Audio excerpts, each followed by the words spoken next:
This episode of Mr. Hutchings History is now streaming on Spotify, Apple Podcasts, YouTube, and all your favorite platforms like Castbox, Podcast Addict, and Amazon Music.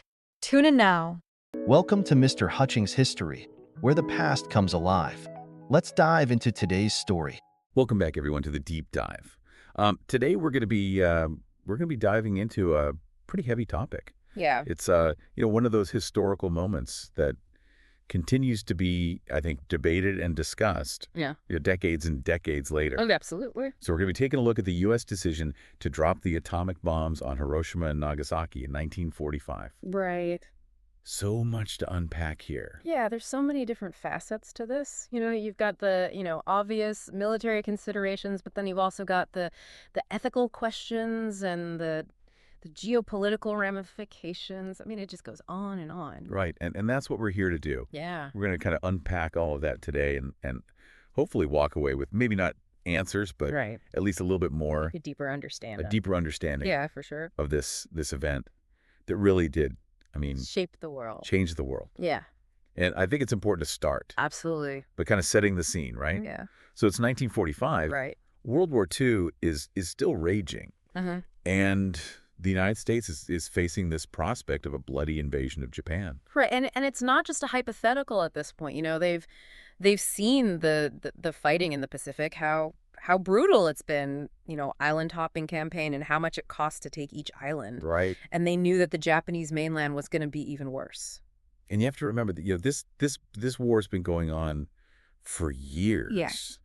And it's taken a huge toll Right. on the United States, Yeah. both in terms of lives lost But of course. and just, national resources. Absolutely. So there's this pressure Yeah. to end the war. Mm-hmm. And so into this already, Volatile. situation Yeah. comes this weapon Yeah. of unimaginable power. A weapon that nobody had ever seen before. Yeah. I mean, the atomic bomb. Yeah, it's hard to even put yourself back in that mindset, at the time to imagine what it must have been like to suddenly have this technology that could essentially destroy a city in an instant. Right. And Yeah. and that, I think, is what makes this so fascinating, because it is hard for us Right. to kind of put ourselves back then, but we got to try to do that. Yeah, we have to try to understand the context, Mhm. the historical context, the pressures that were on the decision makers. Absolutely. Because otherwise we're just looking at it through the lens of, 21st century morality, and it just doesn't translate. Exactly. Yeah. And so to get to that point, we have to go back even further. Right. We have to look at the origins of the atomic bomb. Yeah, the Manhattan Project, this top secret program, it was really the birthplace of the atomic bomb. Right. And it's amazing to think about the level of, secrecy and collaboration Collaboration. that went into this. I mean, you had some of the greatest minds in the world. Oh, yeah. I mean, the best physicists, the best engineers all working together Mhm. in total secrecy to develop this weapon. And they were doing it, in part because they were afraid that Nazi Germany was going to get there first. Right. And that's something our sources really highlight, is that The fear. fear that drove the project. Hmm. Right. I mean, if you think about it, Einstein himself. Yeah, I mean, Einstein, a pacifist at heart, felt compelled to write to President Roosevelt, urging him to initiate atomic research. Right. Just because the potential consequences of Hitler having this weapon were Well, just unthinkable. It's a chilling thought, right? Yeah. And so that really, I think if you had to point to a single event Mhm. that kicked off Yeah. the Manhattan Project, Yeah. there was that letter from Einstein, Oh, absolutely. That letter was absolutely pivotal in getting the ball rolling. and ultimately led to the successful test In New Mexico. in New Mexico on July 16, 1945, just weeks before the war in Europe ended. It's almost like a turning point in history. Yeah. The war in Europe is winding down, and suddenly the focus shifts to the Pacific. Right. And this is where President Truman Yeah. finds himself in a really impossible situation. Yeah. I mean, imagine the pressure on this man. The war is dragging on. American casualties are mounting, and now he's got this weapon of unimaginable power. But the thought of using it must have been just absolutely terrifying. Right. The moral implications. I mean, The moral implications, the potential consequences. I mean, it was the decision that could have reshaped the entire world, and he was the one who had to make it. absolutely. And our sources really, emphasize how terrifying Yeah. the projected casualties were Yeah. for a full-scale invasion of Japan. I mean, they were talking about potentially 1 million American lives. Right. And that's not even counting the Japanese casualties, which would have been even higher. And so you had to factor that in Yeah. to Truman's thinking.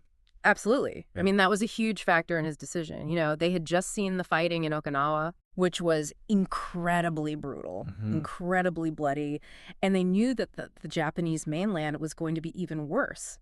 They had intelligence reports suggesting that the Japanese were prepared to fight to the death. Right. I mean, they were mobilizing millions of troops. They were training civilians, women, children. It's chilling to think about. It is. It's really chilling. But here's where it gets even more interesting. Right. Is that some historians challenge this idea Yeah.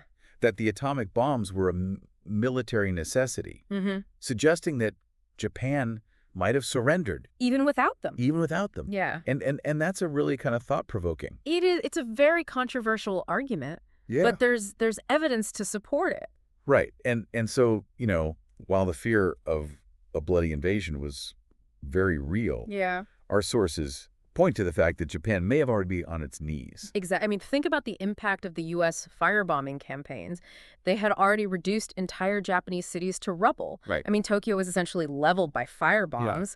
And then you've got the naval blockade, which had essentially cut off Japan from the outside world. Right. They were running out of food. They were running out of supplies. So their ability to actually Wage war wage war was severely hampered. hampered. And there were growing internal pressures for surrender. Right. So, it's not as Black and white, It's as simple as, like, as some people like to paint it. Yeah.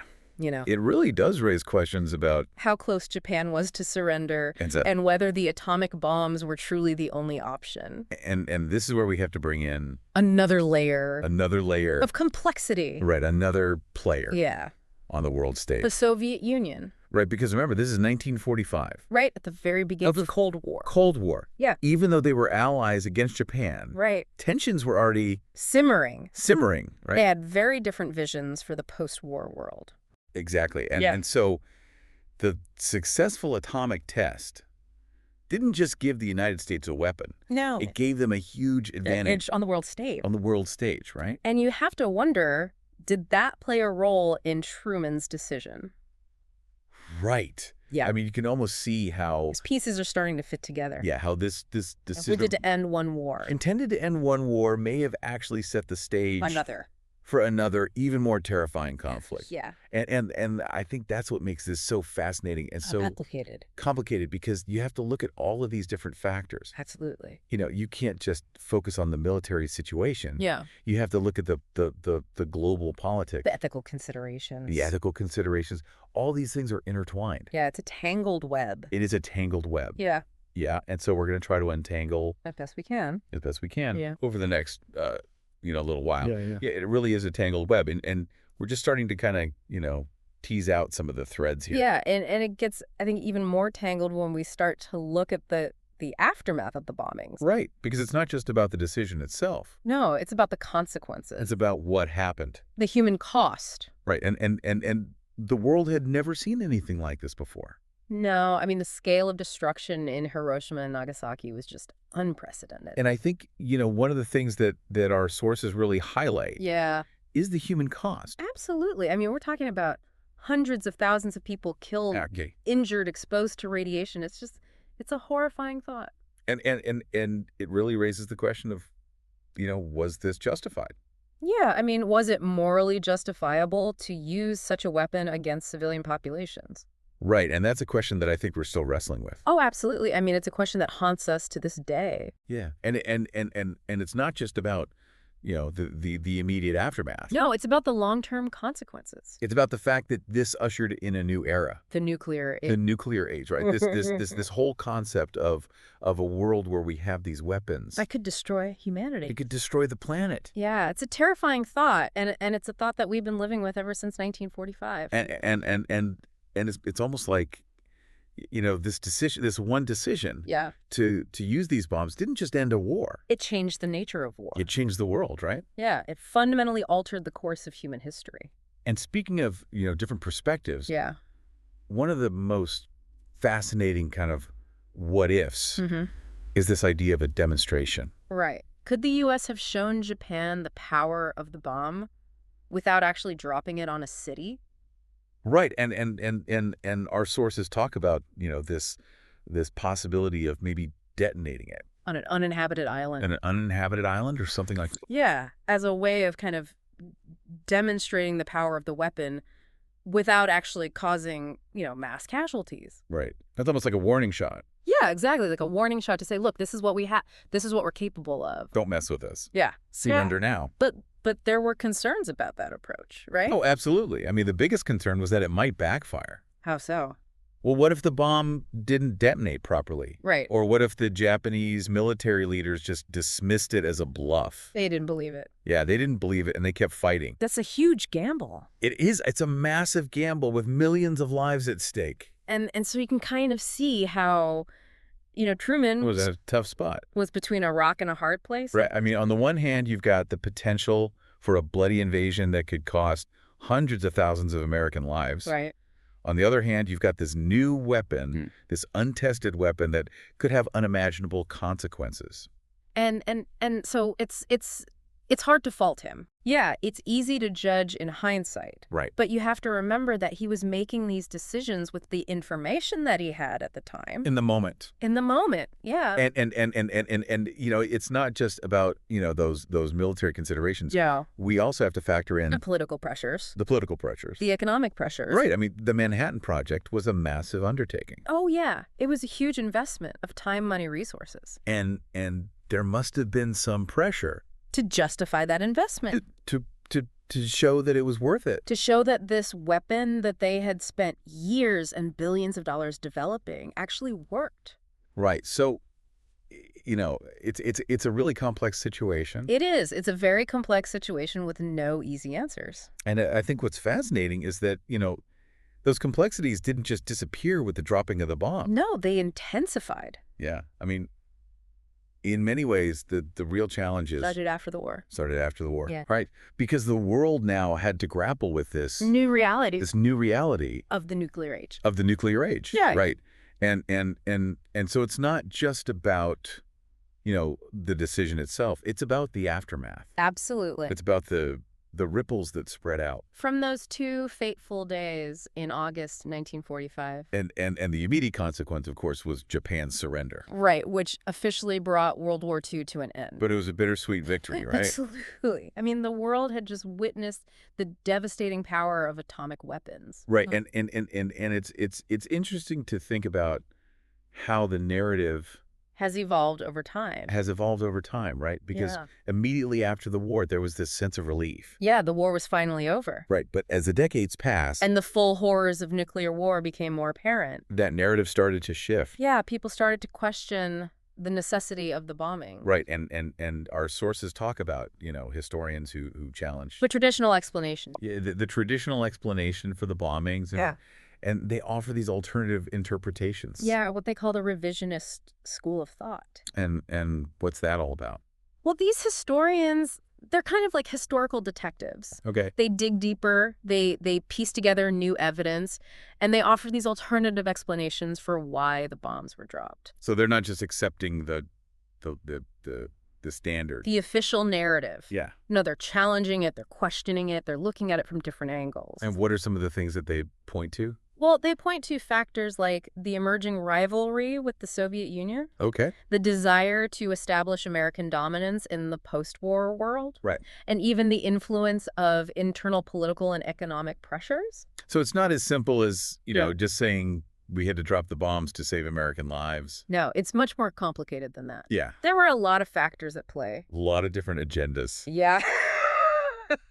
And it's fascinating to think about how, this one event Yeah. can have such far-reaching consequences. Well, absolutely. I mean, the ripples from the atomic bombings are still being felt today. And it really makes you think about, the choices that we make Yeah. as individuals and as a society. And the potential impact those choices can have on the course of history. I mean, we're still living with the legacy of Hiroshima and Nagasaki. Right. We're still grappling with the ethical implications of nuclear weapons. And we're still searching for ways to prevent their use in the future. And that's, I think, the really important takeaway here. Yeah. Is that this isn't just about the past. No. This is about the present. It's about the future. And it's about the choices that we make going forward. Exactly. Yeah, it really is about, looking ahead and learning from these past events. Yeah, and recognizing that the ethical dilemmas that we're talking about, they don't have easy answers. No, they're really tough questions. They are tough questions, and there's always, shades of gray. Right. Competing interests, unintended consequences. And it's not just about, right and wrong. No. It's about, what's the best course of action in a very difficult situation. Exactly. And I think that's why it's so important to approach these topics with a sense of humility, Right. a willingness to listen to different perspectives, and a commitment to, finding common ground.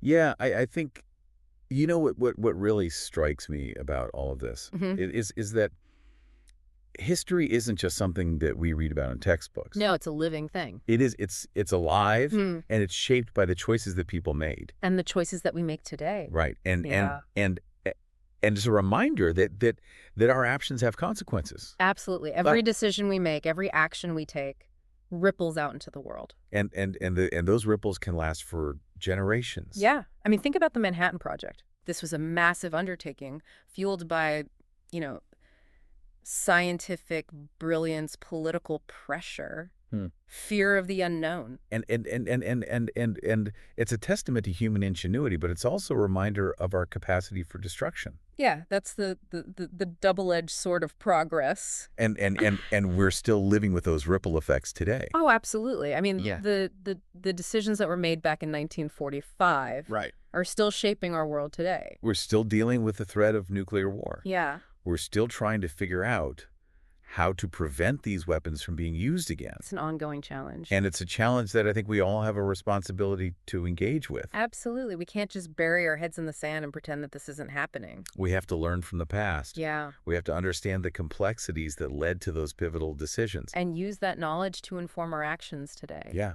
And that's why I think, conversations like this are so important, because they force us to confront these difficult questions. They force us to think critically about the world around us. And hopefully, to make better choices going forward. Yeah. Hopefully to create a better future. Yeah. Well said. Well said. I think that's a perfect note to end our deep dive on. Yeah, I think so too. Any final thoughts before we wrap things up? Well, I would just say that, as we reflect on the atomic bombings, let's remember that we each have a responsibility to engage in these critical conversations about war and peace and the ethical limits of power. Right. Let's strive to learn from the past, navigate the challenges of the present, and work towards a future free from the threat of nuclear war. So true. So true. And with that, we'll leave you to ponder the weighty questions raised by this pivotal moment in history. Yeah, keep those deep dives going. Until next time, keep exploring, keep questioning, and keep those deep dives going. Thanks for listening to Mr. Hutchings History. Keep exploring, and we'll see you next time.